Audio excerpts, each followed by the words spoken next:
listening to Dumpster Diving with Janice and Jane. And we are here to ask, bitch, where's my money? I mean, I can't think of a better theme song for Women's Month, right? I really can't. We thought about a lot of empowering songs. Yes. And then we thought that's not what we're feeling at all right now. We were thinking Celine Dion. We were thinking, I don't know. Beneath My Wings. Yeah, there was Bette Midler. Some Miley Cyrus. I Can Carry My Own Damn Flowers. You know. No, but then you know what? Our girl Rihanna emerged from the ashes with "Bitch, Pay My Money." That's right. That's right. You owe me. That's going to be our new slogan. So everybody embrace it. Yeah. Love it. Yes. And maybe we'll play a little more at the end. And because this is Dumpster Diving with Janice and Jane, and you guys who are listening to us already know we don't have a budget.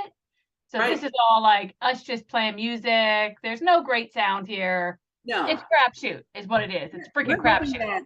That Jane, my echo is out of my office because I have a handy dandy new microphone. Oh, look at you, fancy. We'll see. Look at us getting fancy. And wow. I have a microphone. I didn't know you were going to pull out your microphone today. Well, I don't know whose is bigger, but we can measure. Yours is bigger. But you know what? Size doesn't matter, Jane. Okay. Oh, that's right. Size doesn't matter. I'm sorry. So, for our friends listening, I just want to be clear about that. All right, it is Women's Month. We're going to celebrate women. Woo! And so we were having this great conversation the other day, and just thought about like creating an opportunity and a space for us to lift up that idea. And hopefully, if the plan works out, and by the way, it doesn't always work out for us. No. We've got a Google survey out there on our pages, our Instagrams, our Facebooks, all the things, because we want to get some input from young women, like 13, 14 to early 20s, about their experience as women right now in this day and age. Because I know people can't see us, but we're a little older. And as a result, we can give one perspective, but the younger women who are younger than us will likely have a really kind of awesome insight that we can't possibly have. So that's out there. So folks, if you've seen it and you didn't know what the heck it was, go grab it. And if you've got a young woman in that age category in your life, see if you can bribe her to complete it. I'm working on my 15-year-old. She may or may not complete it. That's the truth, because we were laughing the other day about how, our own children don't necessarily think it's cool that we have a podcast, but they're going to rue the day. They're going to rue the day when they could have, been a part of this. Yes, they could be a guest. I think they secretly listen to us already. I like to think so. I like to think so too. I'm totally You're out there. We love you. Yeah. Okay. So you just embarrass them. You know what? Embarrass them. Embarrassing them would be naming them, giving their phone numbers, their Instagram handles, their TikToks, their Snapchats, and their bust size. Like that would be embarrassing them. Okay, so we're far cry. True, but it'll all be in the notes later, so just take a look. That's right. All right, in keeping, it is at the end of a work day, so I'm all wind up.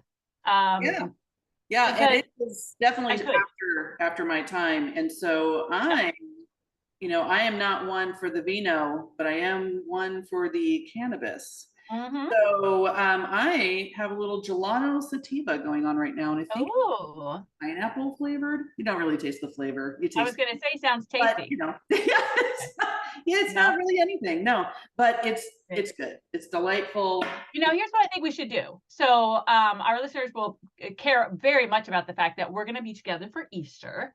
I'm laughing because they actually won't give a damn, but we will. It'll be our first official holiday. Yes, together. I'm so excited. Bam. So maybe we should trade vices that day and see what happens. Well, I will tell you this right now. Yeah. I believe I'm allergic to alcohol. And as I've gotten older, it's gotten not be related to me. I can drink a half a glass of wine. It makes me pass out for 6 hours. Like there's something. Do you do anything funny first? Or do you just go, that was before I smoked weed. Yeah. That sucks. Like the only thing that really doesn't affect me is like vodka. And we have that too. Yeah. I'll probably have a Bloody Mary or a cranberry. And we'll trade some vices. We'll see what happens. And you know what? Maybe we'll record What the hell, right? Holy shit, I have the perfect thing for you. I can't wait. Awesome. I will work on the perfect beverage for you. I'll work on it. Okay. Okay. Back to women. Jane, stop. We're trying to celebrate women. Sorry. Get on topic. Ladies. Gosh. Okay, so here's what we thought we would do. And you guys who have been listening to us know that this is the plan, and who knows what's going to happen as a result. We want to start by talking a little bit about some strong women in our lives. You've actually heard us talk a lot about not so strong women in our lives. So we're going to spend a little time celebrating some strong women, just a couple. If Jane, I know if you're like me, I feel like there's so many, but I'm going to pick out a couple. And then we're going to talk a little bit about how we have like embraced this whole idea of women supporting women, women lifting up women, which is kind of a trendy thing. But it's funny to me because when you really follow social media, different accounts and stuff, you see the women who really truly are doing that and the ones who really aren't doing that. They're just saying they're doing that. So we're going to talk about how we do that. And then lastly, I think we're going to, offer a little message to the special young women in our life out there. Like, what do we want them to take away from us as strong women in their lives? At least we think we're strong women in their lives. Yeah. Who knows? Well, who knows? I mean, we are. Whether they feel we are is a different story. Actually, you're right. That's irrelevant. That's a very good point. Go us.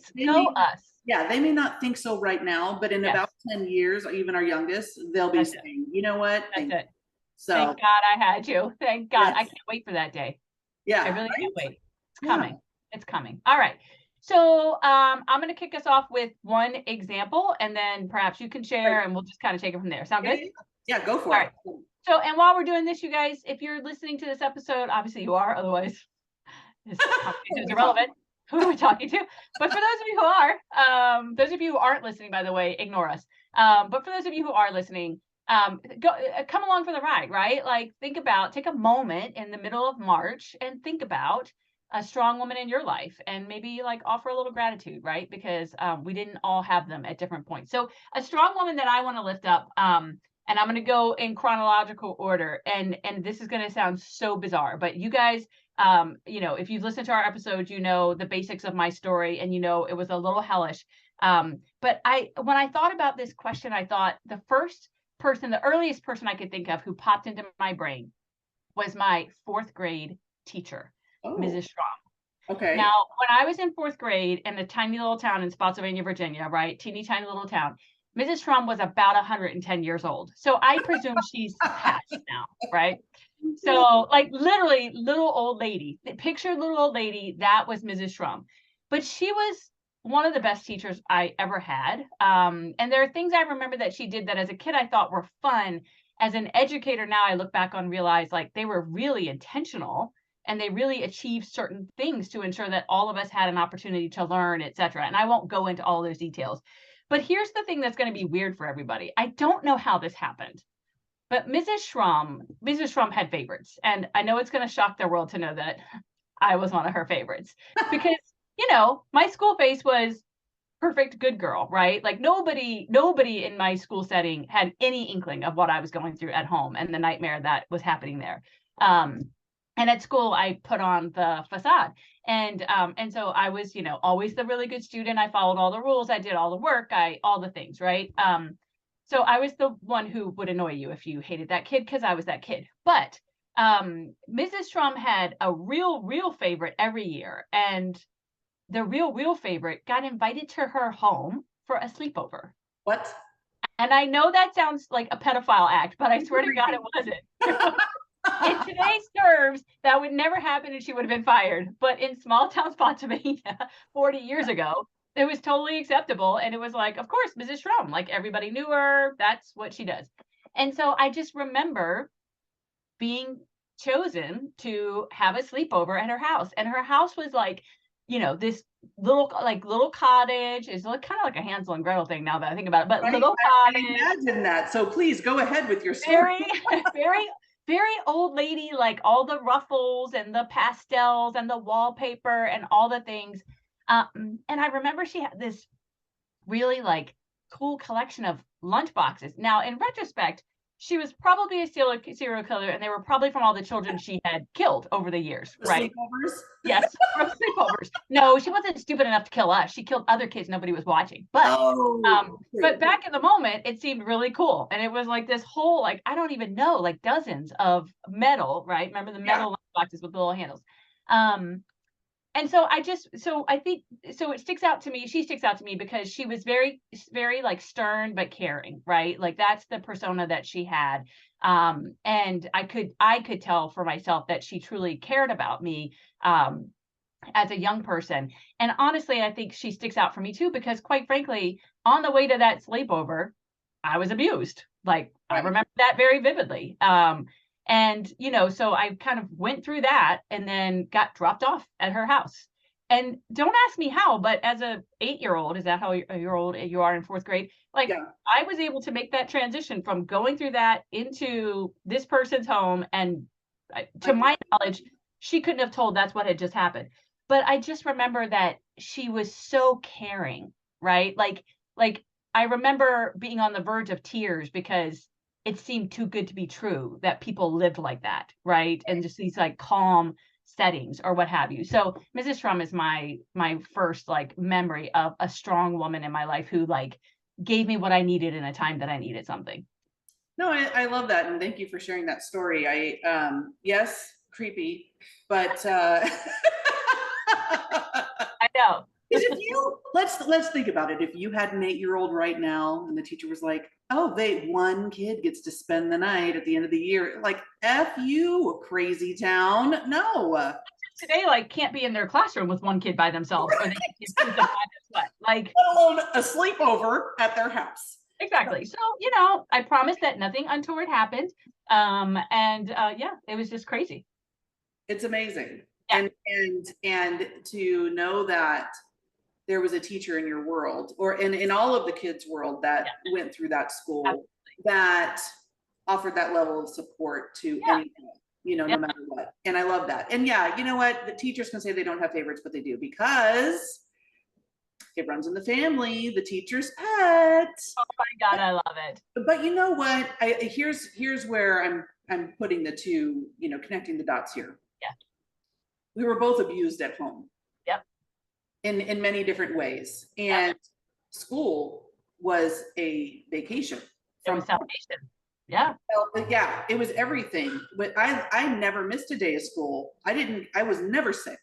Yep. Why? Because I wanted to get the hell out of my house. Exactly. So, that was the reprieve. And as much as I love school and everything else, no teacher really like impacted me in the way that you're explaining. It wasn't really a teacher, because I knew that like in school, I did well and I was a teacher's pet. I had a lot of teachers that I liked, but nobody really was like, oh my God, that was the best person in my youth and whatever. It was different for me. But I get that. And I totally, like, I love that you were the teacher's pet too, because I did, and kids hated me. They hated me, Janice, because they were just jealous. But well, of course they were. Oh, you always have the answer. Oh, you're always me. I'm like, well, whatever. I have straight A's. I don't care. Bitch, better get me my money. Exactly. So, no, but I think that at the same age, one of the big influential women in my world was our neighbor, Miss Lily. Okay. Yeah. And in addition to our grandmother, the little time that I did spend with her was very memorable, and she made a huge impression. But I talk about her a lot, and I see her as that, more of that, matriarch, kind of thing. Yeah, absolutely. I love our grandma Doxy, but there was something special about Miss Lily. And Miss Lily, I don't know your last name. If you're out there and listening, you and your son Alex, that's the only thing I can say, is like, I don't know her last name. Yeah. But we lived in Lake Charles, Louisiana. So if somebody's listening out there in Louisiana, tell Miss Lily. She was very impactful in my life. That was a time when I too was being sexually abused. Yeah. And my younger sister was almost a year old. We were living in an apartment complex that used to be an old barracks. And so everything was you could hear the neighbor, everybody shared roaches because they had holes in between each apartment. Like, it was just weird, and it was just a brick prison. Yep. But I was being sexually abused by two different neighbors, and so I didn't know how to tell my parents. My mom was very disconnected. She was keeping me home from school every day to take care of my younger sister. So I didn't have that reprieve anymore. And all I had was Miss Lily. So whenever I could, whenever my mom made her way out of her bedroom to take care of my little sister, I would run over to Miss Lily's just to go get some reprieve. And she took care of me. And I truly believe that in my younger years, I was raised by the Black community, because I was. Miss Lily was a Black woman, and she had a son, Alex, and it was our only kid, and she always wanted a girl too. And so she was like, "You're my daughter, come over here." And so she would put my hair in cornrows, so I wouldn't get lice, because we got really bad infested with lice and stuff like that. But she just cared, and it was like, she didn't have to do that. Yep. She didn't have to do that at all. She saw my mom was not doing anything, and there was plenty of other kids being neglected in that apartment complex. But for whatever reason, she really just cared for me. And she's actually the one that brought to my mom and my stepdad that I was being sexually abused. Oh, wow. She saw a transaction as the older man that was abusing me I was getting out of the car, and he held on to me, and I'm like, trying to squirm away, because he actually tried to rape me in the parking lot just before that at the Kmart. And so I wriggled away, and she saw it. And she was hugging me, and I was trying to wriggle, and she yelled for me. She was like, "Laura, come upstairs. Let's go." And that's my first name, So just so you guys know, if I ever reference Laura, that's my, true. Jane is her stage name. She's very important. Jane is my stage name. No, it's my middle name. But anyways, so she's the one that started that. And then, and I just saw her as like somebody that actually gave a shit about me, and as terrible as that sounds, but it was true. My mom wasn't paying attention. My stepdad was completely oblivious. My 14-year-old brother could care less. He was worried about chasing down girls. And then I had a younger brother and a younger sister, so it was crazy. But she just had that compassion for me, and just, I think I filled a bucket for her too, and just having somebody around. So I would say that first and foremost, besides our grandmother, like, I would say Miss Lily would be one of the big influential people in my world. I love that. She helped me kind of mold, her actions helped me mold the way that I care for people too. Yeah. Because it doesn't matter who you are, what you are, skin color, sex, age, whatever, like, we're all humans at the end of the day. And we really serve no purpose on earth other than ruining it. So, there's really no reason why we're here, but we are. And for us to be able to be compassionate to each other and take care of each other in the time of need, that's what it's about. So that's who I would say. I don't want to go on a tangent, but it's so interesting that you just made that glib comment about the only purpose is to ruin it, right? Because I always think to myself, like, our whole purpose, I'll say my purpose is to make it better, right? In the small big ways that we can while we're here, is because to your point, like, I don't think there's some big cosmic whatever. I just think that we're all here. We all have a set amount of time. And so at the very least, I can try to make it better. But your point is so interesting, or your comment is so interesting, because at the end of the day, we are ruining it, right? Humans don't serve a purpose. Animals do.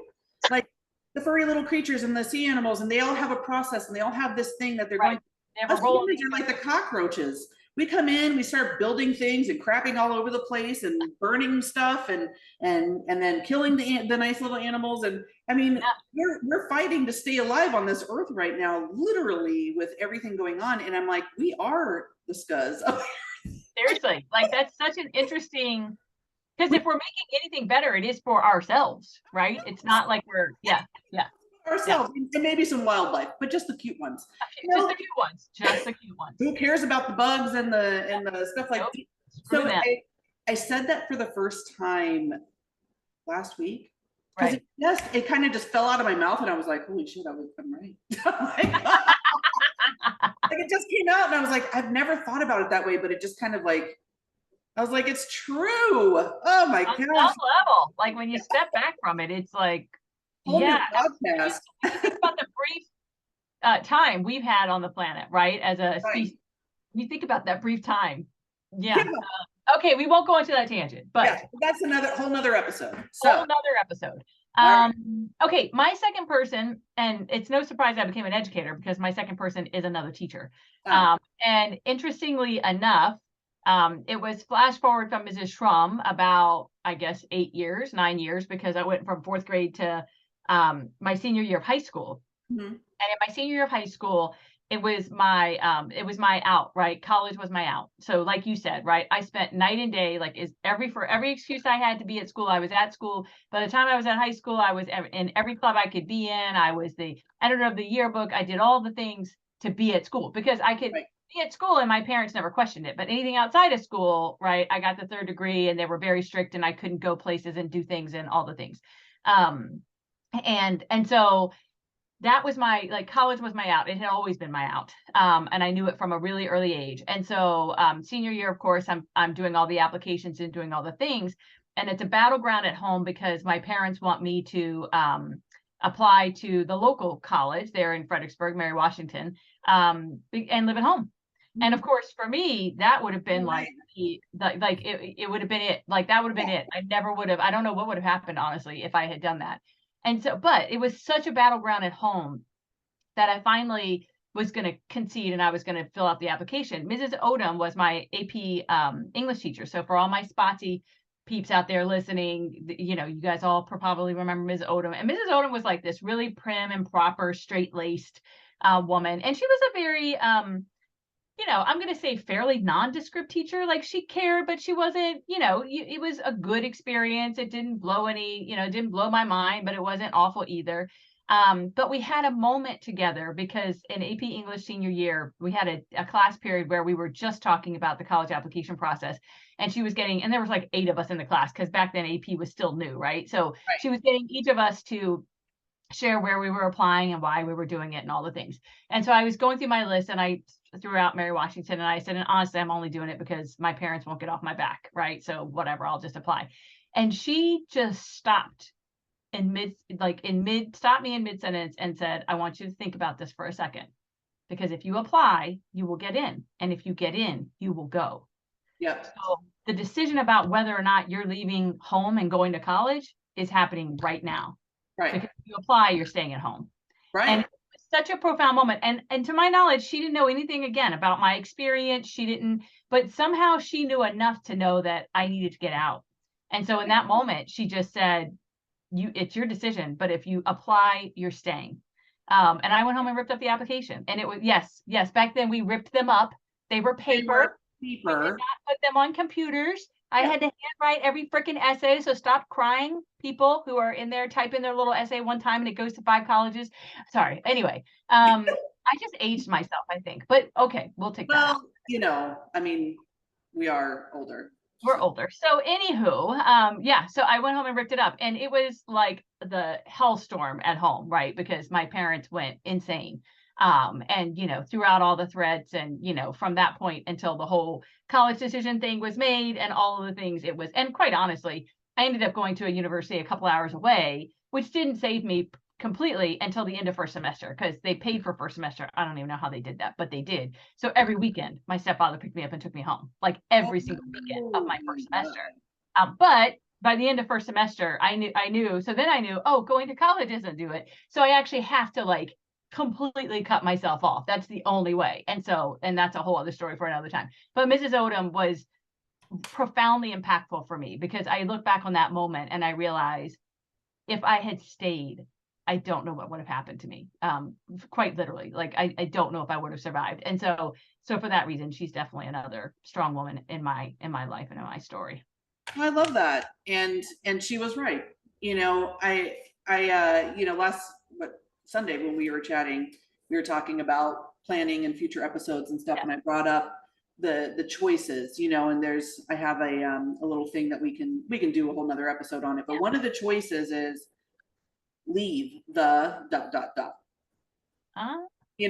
And so it's like, she helped you with that choice. Yeah. Amen to that. You're not going to leave. You're going to stay if you do this. So you might want to leave the ...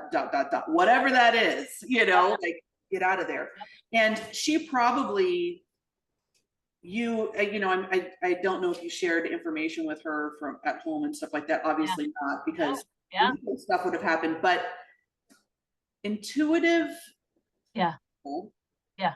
and women, I don't want to exclude the males, but intuitive women Yeah. can see right through that shit. Yep. And she knew there was something. So, Yeah.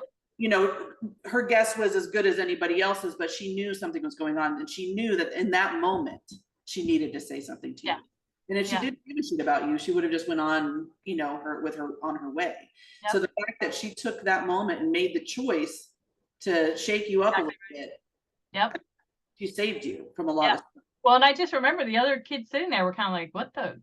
Yeah, Okay. like you're not telling me to do this shit. All right, Miss Odom, you go, girl. Like, because she was very passionate about it, and so anyway, yeah. I mean, it's, you know, it's kind of like, I think you're absolutely right, and you know, I'll never know for sure, but I just thanked her later. You know, when I got accepted into George Mason, and you know, I just thanked her for making sure that I didn't, you know, start charting a course that is a course I should not have charted, right? So yeah, that's crazy. So what do you got? You got someone else you want to share?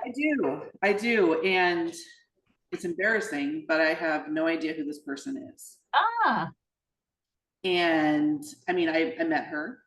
I knew her for about 24 hours. Okay. And I never got her name, but she was, I think, besides Miss Lily, you know, like Lily saved me, you know, and it wasn't just compassion. It was like I knew she loved me, you know, like that's how a parent loves their kid, you know. Yeah. So I felt love from Miss Lily. Yeah. The first time that I really felt compassion was from this woman that I'm about to tell you about. Okay. So without going into the whole big, long, drawn out, juicy details of the situation, I'm going to give you kind of just the 30,000 foot view. Okay. So I'm 16. Yep. I am 12 weeks pregnant, or 12, no, I'm sorry, 42 weeks pregnant. Okay. So I am 2 weeks overdue. I go into the hospital that would to be scheduled to be induced and get into the triage, and they said, we've been waiting for you. And I'm like, what? They go, we've been waiting for you. Your mother has called here about 35 times and threatened to sue the hospital if we allowed you to have this baby at all. Wow. And I go, what? They go, yeah, she called, she knew that you had an induction scheduled at 2 a.m. And this is in triage. Like I haven't even made it upstairs yet. They, you know, they do triage and then they bring you upstairs in this particular hospital. And so they're like, I go, well, I have to have this baby. And I said, yeah, I can't live there. 42 freaking weeks, you know, like I'm way overdue. And but they was my first baby, and they were like, ah, you know, whatever, we'll just schedule the induction. So they're like, okay, well, we're gonna check you in and we'll figure out this, but it's bad. Like she won't stop calling. And just then, like the phone starts ringing and it's her again, you know, and she was like just going on and on. So they triage me and they bring me in, and they were like, how you feeling? I said, okay, my back hurts a little bit. I didn't sleep very well last night. They're like, well, you're dilated to 6 centimeters and you're having contractions every 2 minutes. Like, oh, wow. You're like in full blown labor. I'm like, oh, what the okay. hell? They were All like, right. you're staying. We can't turn you away. They were like, if you weren't in labor, we would have had to turn you away, but you're actually in labor and you're like 100% effaced. You're at 6 centimeters. You're going to be rocking and rolling in no time. And I was like, wow. Okay. So there's this lady 2 curtains down screaming her head off. And I'm like, I asked the nurse, I'm like, am I going to be screaming like that? And she goes, oh, honey. She pats me on the leg. She goes, you're fine. She's only at 2 centimeters. You're a champ. We're taking you upstairs. I'm like, oh, okay. You know, like whatever. All right. It's like, my back just hurts. That's it. So it didn't end that way. It was, you know, it got worse. But long story short, I got in there at 2 a.m., have my daughter at 11:42 a.m. And it was, you know, it was pretty quick. And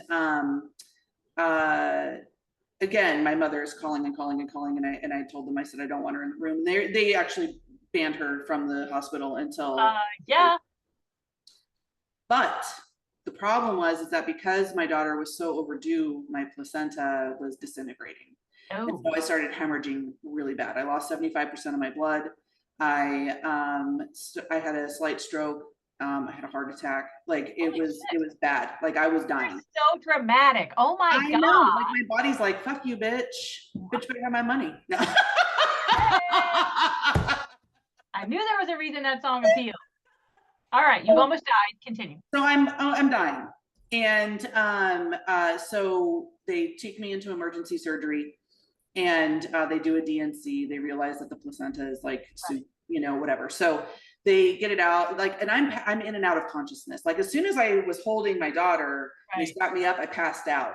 And then I wake up and I have all this stuff on me and they're like, oh, you're fine. And then I'm back out again. So I'm in and out of consciousness because I'm bleeding to death, you know, and my two friends that I had with me were gone, you know, and they bring me into emergency surgery in the middle of the night. Now, mind you, I started at 2 a.m. in the morning. I wake up at about 3 a.m. the next morning in some weird room in the hospital. They were hiding me in the hospital because of my mother. Oh my God. They're hiding me in this room and I there's all these gurneys around me and I'm in recovery from the surgery, but I'm in a weird closet room and there's a nurse and she has a little light on and she's sitting there and I like come to and it's the same nurse from when I checked in the morning before. Oh, wow. And she like, I'm gonna cry, but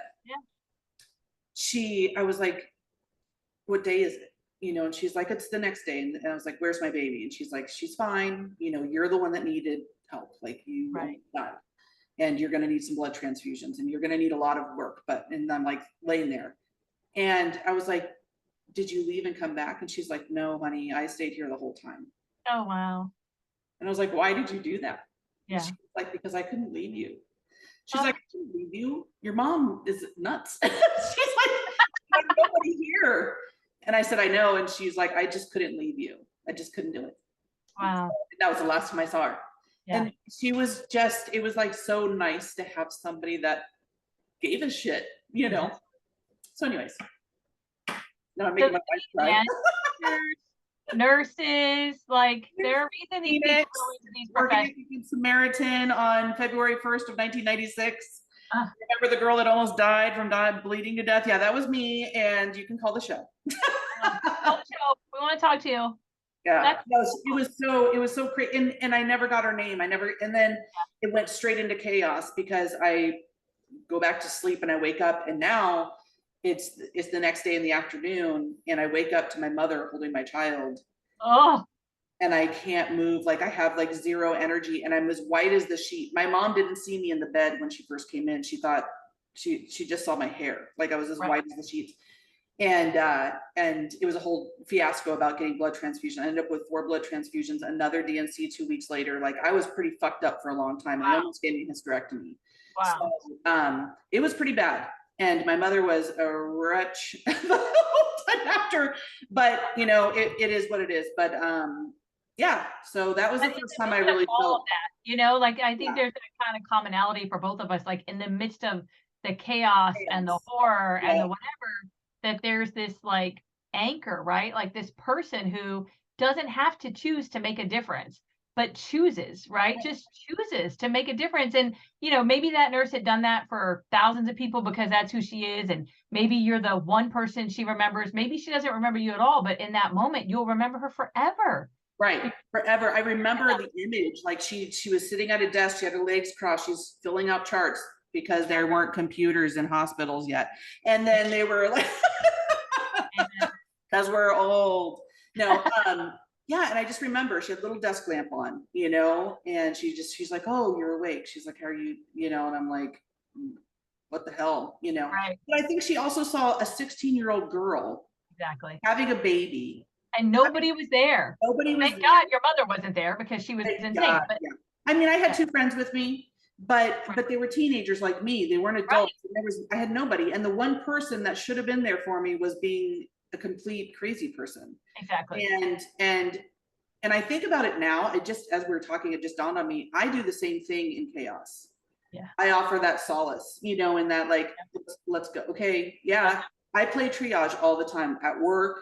Yeah. You know, at home we play triage, you know, like wherever it's like, I just solution based, let's go, you know. Well, I think when you live in that kind of chaos, throughout your childhood, because I'm the same way, right? And I would wager a guess that people who are listening who had similar kind of levels of trauma and experiences in their childhood will probably see themselves as you're the person who remains completely calm in a crisis.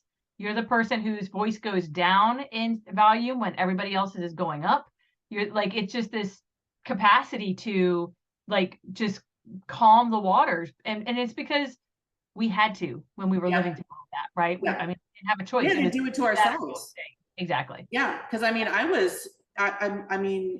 I call my mother the emotional hijacker, you know, because she would suck the energy out of the room, and whatever she came in, you had to match her real quick. Yeah. And so I got really good at adjusting, you know, and meeting her in the middle and backing her up if she was mad about something, and doing whatever I needed to do to stay out of the line of sight, you know. So back to, you know, the people that we want to talk about. I would say that nurse, and she was amazing. So February 1st, 1996, just over 26 years ago, the 16-year-old girl that almost bled to death and had a crazy mom. If you are out there, nurse from Good Samaritan in Phoenix, Arizona, hit us up. Somebody in the airwaves, one of our listeners, connect the dots. I love that. Amazing. And I would love to say thank you to her, because that's like, that was the first time where I was like, thank you. You know, I love that. So glad. That's such a great story. Such a great story. So how do you feel about, should we transition to talking about how we're trying to like be that person for other people? Yeah, I mean, we already kind of started it. So why don't you tell us how you try to be that person? Well, it's funny because I do think part of it really ties to what we were just talking about. Like you said, this idea that we tend to be the person who people can turn to in a crisis or rely on a crisis, and just know that we're going to be the people who don't have all the answers. I never pretend to have all the answers, but can create the conditions where we can figure it out, right? Versus, you know, I don't yell, I don't, you know, scream, I don't do any of those things. But I am having a memory of, I think one of the first times I realized that in myself was I was a, you know, relatively new teacher. So I was probably in, let's see, I'm trying to remember. I had my first daughter. So I was probably 27-ish maybe. So a little bit older than I was thinking, but regardless. And I was at a high school, and as a special education teacher. And I remember someone yelling that somebody had been hit by a car, and it was the end of the school day. And so I went outside, and sure enough, you know, it was the craziness of release of a high school. Anybody who's experienced that knows what I mean. Cars everywhere, throw in teen drivers, which is always a fun time. And it's a little crazy. And one of our students had been crossing the street and got hit by a car, another student. Fortunately, not a high impact. She was fine at the end of it. But I remember running up to up to her as she was laying there on the pavement. And there were like 3 or 4 people there screaming, like yelling and screaming for somebody this, somebody that. There weren't like, cell phones weren't common at that point. I did not have a cell phone, right? So everybody wasn't walking around with a cell phone. So, you know, somebody go, call 911, somebody, everybody was screaming, and her brother was standing there. And same thing, he was losing his shit, like just like throwing his stuff down, and, like throwing his body around, and oh my God. And I'm on the ground with her, like she was conscious, but she couldn't move. And, and I remember finally looking up at him and just kind of going, hey. And he looked at me, and I said, do you want to help her? Like my tone got this low. Do you want to help her? Yes. Then give me your jacket and come sit beside her and hold her hand. And he immediately went, right. And he came, and it was after that I realized I was the only person remaining calm and actually able to help the situation. And I had never recognized that in myself before, but it speaks to this idea about how we're trying to lift up other women. Like we started the episode, and I said, there's this culture now of women lifting up women, and it's beautiful, and it's wonderful, and it's happening a lot more than it ever has. But the truth is, not everybody who says they do it, right? So what does it look like when you're actively supporting other women and trying to help them achieve success that maybe you've never even achieved before, right? Because it's a beautiful thing to see somebody else achieve beyond your own achievements. And so for me, and of course, we've talked about this with our listeners, like, I think that's in large part, formally speaking, why I've always been a mentor and a coach, right? Both professionally speaking from a leadership capacity to informally and the work that I mean, professionally, technically with the wellness coaching that I do, now the parenting coaching that I'm doing, all of that is in service of that idea of supporting other women in their journeys, wherever they are, right? In some cases, it's women who are exploring leadership opportunities. For some, it's women who are exploring their wellness journey, and others, again, the parenting piece. But then kind of less officially than that, it's I think about constantly looking for ways to lift up the women around me immediately, right? Whether they're neighbors or girlfriends or family members or what have you, and trying to be the person who is the person people know they can call, right? So I had a call just this afternoon from a woman who I know professionally, but also know because she's a part of my wellness group. But because of that connection, she called me this afternoon because she kind of got a bomb dropped on her at work today and she was freaking out, right? What do I do? What does this mean? How do I address it? How do I, and so again, just being able to kind of bring calm to it, look for the positives of it, where, this is where you want it to be anyway. This might be a path, et cetera, et cetera. So just being really kind of intentional about putting myself out there in that way for women, I think is how I intentionally lift women up. I love that. And I mean, I would say I do it kind of the same way. Yeah, we're The so similar. aspect of is just, but I also use I have a lot of intuition. I'm very intuitive. And so I'm very good at reading people. I can see things coming from a mile away. Yeah. I'm very perceptive on stuff like that. And so I use my perception, and my intuitiveness to kind of crack that shell a little bit. Yeah. Or just ask just the right question for them to go, yep. I love that. And ask that. Like, damn it, you guys, like, Jane, my questions with questions, damn it. Like, stop it. And it's not even answering it with the question. It's like, the acknowledge and validating of, super, super coachy stuff, but also just being present for those conversations. Yes. It's being present for somebody is the biggest gift that you can give them. Yeah. And so when, I'll admit, like I multitask all the time and stuff like that. But when it comes to when somebody's in need or it's an emergency or whatever, it's undivided, uninterrupted attention and what's going on. And I would say 75% of the time, people just need to be heard. Yeah. That's it. That's it. Because coaching is really, it's talk therapy at its best. It really is. It's talking it out, it's saying it out loud, hearing yourself say it, having somebody else re-say it to you, and then ask you really good open-ended questions. I never had that. I never had that. I never had anybody give me the time that I needed to understand or feel compassion or anything else. It was just like, blah, blah, just the wah, the peanuts, family, the adults and the peanuts, like just the wah, all the time. And so to have somebody actually just slow their life down to make sure that you're coming along and understanding and being a part of it. Yeah. That's what all of us just need, to be honest, just have somebody, and it does, male, female, whatever. I mean, I am here to straighten every crown of every woman on this earth. I am very much so a feminist. I'm very much so, just women empowerment and everything else. But you know what? Men need it too. Yeah. And it breaks my heart because there's so many resources for women in the aspect of single women and moms and, single moms and stuff like that. But there's not for males when it comes to being a single parent. And, but even, I mean, I have a quick story, and it's not even really about, well, actually I do have a female to refer to, but it's kind of happened with two different people. But I was coaching somebody, and she went to school, she got her certificate, but she's also going through a lot of personal stuff at the same time. And she was reaching out to me, and we were just like missing each other, like, let's book it for Friday. And then she's like, I'm so sorry, I got to cancel. I'm like, oh, okay, all right, let's reschedule for Monday. And then I needed to cancel. I'm like, I'm so sorry. Just that back and forth. And but I think that all of that was for a reason, to get us to the exact day that we spoke.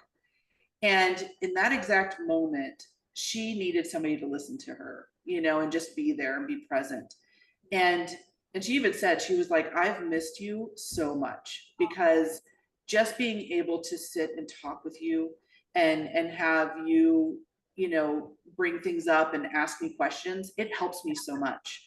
And she's like, I'm never letting you go. And I was like, okay, that's fine. But in that moment, we started talking about what's going on in her world. And at that exact time, and I'm very good at thinking about 10 different things at one time while I'm listening. And she was talking about how she needed a job, and she was, not liking the one that she's at, and they're eliminating the position, and all this drama's going on, and she's going through personal stuff. And I was just like, we're hiring at Solo, let's go. I have a position for you. Like, I want you to apply for it. And she got the job, like I knew, and it's something that she really wasn't looking for, but she was like, she came in for the interview, she did one online, and then came in, and she waited until I got back to the office, or got into the office, because I was in a meeting across the way. And she waited like 30 minutes for me, just to say thank you. She was like, I just wanted to say thank you, whether I get the job or not, like, I just appreciate the time you give me. Yeah. Like, that's all I've got to give you, is my time, and sometimes I give way too much of my time away, but you know what, at the end of the day, it's a payoff. Because I may be sacrificing time at the moment with my family, or something like that, but they know that I'm not out doing stupid shit. I'm actually helping people. And they appreciate that. So to your third aspect of our agenda on this call today is our message to our kids. And my kid's situation is unique. Your kid's situation is unique. I've had the experience of having multiple stepchildren, and I learned something from each of them. I learned how to be a better parent from each of them, because everybody is so different. But to my ladies, the Doxy blood ladies, which would be Sunny and Chase and Genevieve, I've been a different parent too. So my kids are like, my two older ones are older, by 9 and 10 years, so or 14 years with Jenny. I mean, a long big gap. So they got a different version of Jane as a mom. They got the younger version that had a lot less patience, and was a lot more yelly and screamy, and get over here because I said so, and pretty much a carbon copy of my mother, during times of stress. Otherwise, I was fine. It was just the times of stress. Her, it's all the time, so at least they had two different versions. But what I learned in my getting older and stuff like that, and really when I became a coach, was how much work I needed, and how much support I didn't have in my life, and how much I could have had, and all those things. So my biggest thing to all of my girls now, Chase and Genevieve, they get coached. They don't really get disciplined. They get, coaching is the discipline, and we talk about everything. We're open books. Now Jenny's a little bit more on the shy side with me, and I think it's our personality types and stuff like that. But she's also a little Leo. And so am I. But she talks to Madonna a little bit more, which I'm so glad that she has my wife and her mom to help with that, because their personalities match up a little bit better. But my big thing with them is just giving them that time to talk, and coaching them, and asking them questions, and really just being a coach for them, more than I'm your mom because I said so, and these are the expectations. And I even had a situation with Sunny that, she's on my phone account, and her amount was $92 a month. So I've been charging her $92 a month. Well, she didn't tell me that she went to our carrier and went to go do something, and they told her, oh, you've been overpaying by $50 each month. And I was like, and I don't know this is going on. And so I hit her up, and I was like, hey, I'm going to take out the phone money. Is that okay? Because we have the shared account. And she was like, well, actually, I'm going to get off of your plan, because, they told me I've been overpaying for a year, and blah, blah, blah, blah, blah. And I was like, wow. And I could have responded with like, well, do whatever the fuck you want. I don't care. One less bill for me to worry about, blah, blah, blah. but that would have been the reaction and not the response. Yep. And so, you know, did it pass through my brain? Hell yeah, it did. It passes through all of our freaking brains. It sits there, it's like, and it was like a flash of light. And I'm like, okay, I'm not doing that, you know? And it's not her fault. It's not my fault. I just didn't know. And in the meantime, you know, I've added Chase to our account, and then my brother's on my account, and he has been, but now he has an actual line, and it's like all these things are going on. So I didn't notice, you know, and she kept paying it. So I sent her a text, and I was like, wow. I said, okay, well, I said, if you really want to switch over to your boyfriend's account, by all means, go ahead. I said, but what concerns me is that you found this out. You haven't said anything. You've known for 4 months. Right. And now you're telling me, when were you planning on telling me? A, and then B, I just wish you would have called. It's not a big deal. And it took her a couple of days, and she was like, yeah, I didn't think that, or I said, if you're thinking that I was trying to take money from you, I want you to know that that was not the intent. Of course. So it was an honest mistake. And I said, I would never do that to you, you know? And so I said, I just wish you would have talked to me. And so she texted me a couple of days later and said, you know, like briefly, like, you know, thank you for understanding, you know, I just didn't know how to talk to you about it. Because it's money, you know, and money's tight for her, and it's emotional. And at the time, money was a little tight for me too. You know, we had a lot of changes happen financially for us. And so we were trying to figure out what that looks like. And so I needed the money. So I was like, well, whatever. But it was no big deal, right? And so then I get a random text from her, and I'm just going to read it because I was just like, well, that was really sweet. And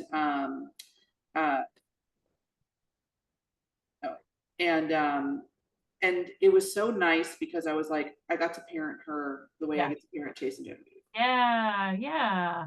So it was cool. So let's see. Because I was like, yeah, I go, well, anywho, you know, do what you want to do, but just, you know, let me know. And so a couple of days later, she goes, yeah, I don't think you did it on purpose, but I was pretty surprised, and I didn't know how to bring it up. And this semester has been kicking my ass, and I'm not doing well mentally. So I was avoiding the conversation for sure. She said my cost for my service is $40, and I've already paid off my phone. And I was like, okay, I just didn't know. And then my brother Devin was trying to get a hold of her, and he's like, yeah, her number is different. And I was like, well, did she change? Because I couldn't tell me so I can turn your line off. Like, whatever, I don't care, it's fine. And so I said, hey, do you have a new number? And she's like, actually, no, same one. She goes, thank you for being supportive, by the way. I did well on my exams, and now I have some catching up to do on school and housework and making money. But I do have spring break this week. So, you know, it was just nice to like, thank you for supporting me. Absolutely. And that's something that, you know, it took us a while to get here because I wasn't the same mom to them. And they had a different dynamic with their dad, and being with him for a year, and then dealing with some BS with their grandparents, and then, you know, so they haven't been with me consistently because I had to take a year off when I was going to school and working. So it's different for them. And so the fact that I get to now parent my 27-year-old daughter the way that I get to parent my 17 and 12-year-old, like that's the message, is like, thank you, you know, to my daughters, like, thank you for allowing me the space, time, and grace to become a better mom, you know, because I was a mom, but I wasn't bad, but I wasn't awesome. You know, I was like the struggling mom by herself. You weren't the mom you would be if you could do it over again, right? I mean, it just is what it is. And I had to go through that. I was young. So that's what I would say, is just thank you to my girls for allowing me to coach them and parent them the way that I do. They are amazing girls. I mean, the talent that oozes from them, and they're beautiful, and they're so funny and fun. And I couldn't ask for better kids. So, you know, and my son is just as awesome. And so it's super cool. And thanks, girls, for letting me be your mom. Oh, I love that. Love that. Yeah. Well, it's you know, I love, you mentioned, you know, being able to coach and parent them at 27, at all the ages that they are, right? Because, and somebody made a comment on one of my reels recently, a parenting reel, actually our Uncle Bruce, and it was a comment about like parenting with older kids, right? And I kind of replied and said, it is funny, right? Because we're always parenting. And yes, I know there's no idea that once they're adults, you can be more friends than parents, and that's true, but there's always a parenting element, right? And you could argue that it's because of that support coaching that you just described, right? That we can always provide, because we will always have done a phase of life before they did, right? No matter what, like that's always going to be true. And so they'll have that upper hand to their own children. exactly. So it's just the cycle. It's a beautiful cycle, right? So you mentioned when you were chatting, and I'll keep this brief so we can kind of wrap up the episode, but that we've had really unique parenting experiences, right? Yeah. And so I started with my 2 biological daughters, and so they're the ones who were with me from birth on, right? Right.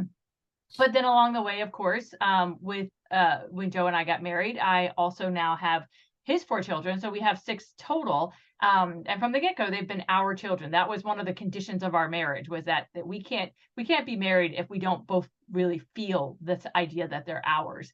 And so of the 6, of course, we have 4 daughters. So we have Lainey, who was, graduating high school and older, going into college when I came into her life. She's now 30 and has her first child. And then we have, Montana and Sid, who are in their early 20s, and then Cam, who's our youngest, who's our 15-year-old. And so, to your point, like it's different when they're stepchildren, right? Especially depending on the phase. And even I think, and they would, they'll correct me if I'm wrong, because I always invite that, but even Cammie's experience different from Lainey's experience, because Lainey and I have never 100%. lived together full time, right? Yeah. And so, but I've always, whether you're my biological kid or not, my sense has always been that I feel like as parents, what we are most of all is guides, right? What we are most of all is guides and coaches, like you're saying, Yeah. right? It's this idea that we're not here to tell you how to do it. We're here to help guide you through it as you experience it, and to support what you experience and how you experience. And yes, early on, to put on the boundaries in order to make sure you don't die, right? Because we do want to make sure of that. But to guide is a big part of it. And so I've always said that for all of our kids, what I want you to most understand and believe is that I am an additional adult resource in your life, right? Somebody who loves you and cares for you and will be a resource to you. It has your best interest or not, yes. right? Yeah. So that's kind of how I've always approached it. So I think when I think about the 4 of them, the few things that I kind of jotted down that like would be my message in terms of, developing into being strong women. The first, and this is because 3 of the 4 of them are in, relationships of some sort, and they're, either married or on the cusp and all the things. And so the first that I thought about was, I wish somebody had told me early on that you can't truly love someone deeply without being willing to feel the greatest pain you've ever felt, right? That 2 things come hand in hand. And it doesn't mean you'll feel that pain, but it means you have to be willing to take the risk, right? So if it's too safe, then you're shortchanging yourself a little bit, right? So that's the one thing that I had in my head that I wanted to. And the other big thing actually really is this idea that only you can choose your path.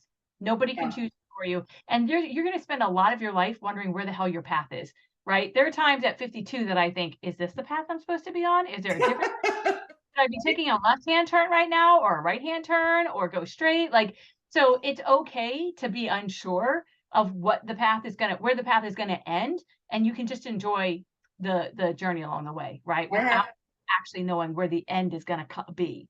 Yeah. And then that's part of that's the best part, because you get to enjoy the journey along the way. You don't need to know where you're going sometimes. Exactly. Just enjoy. And I wanted to piggyback on that, because that's a great point, especially right now, because Chase is 17. She's graduating from high school. She just got awarded her Cal grants and stuff like that through through the state. And so we talk about it all the time. Well, what do you want to do? And my big thing, and this is to everybody listening, you don't have to have the answer. If you're 17, you're a young woman and you're 17 and people are forcing you, or we're telling you what you should do, or you should have an answer, or you should know exactly what you're going to go do after this. It's okay to change your mind.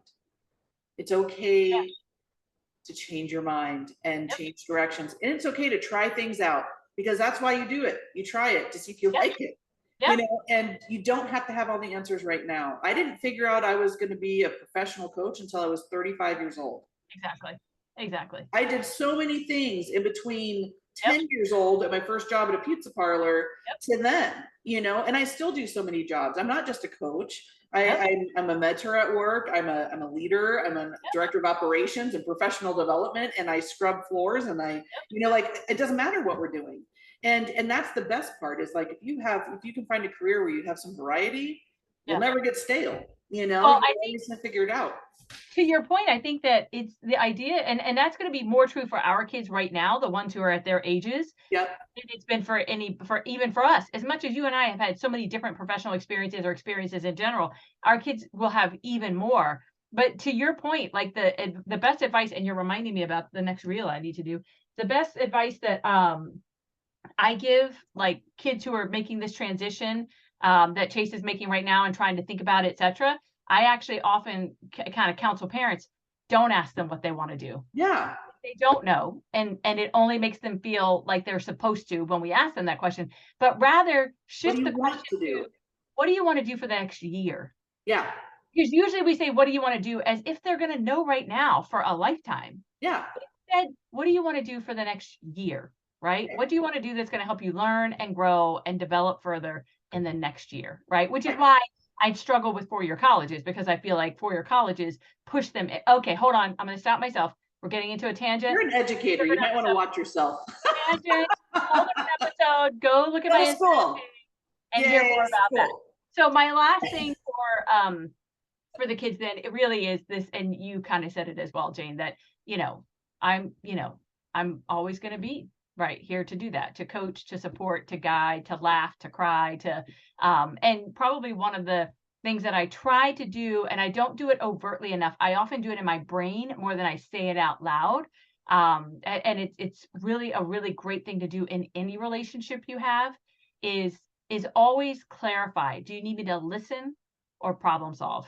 Right? So often they just need us. You said it earlier. They just need somebody to listen.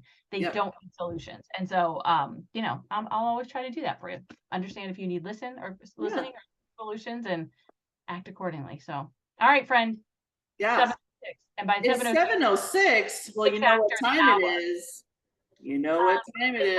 Hold on. We gotta wind it down, because our people are like, this episode has been an hour long. We love you, but shut the F up. So, they can just keep listening to us, I mean, like, it is what it is. So that is the first episode.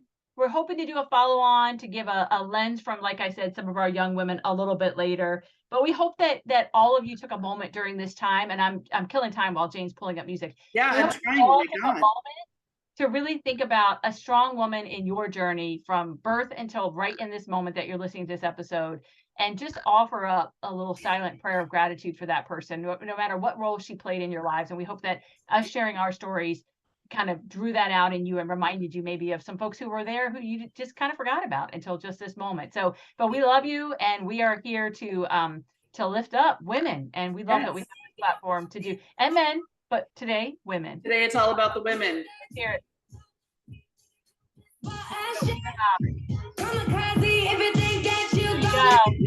All right, you guys. See you next time. Just better have my money.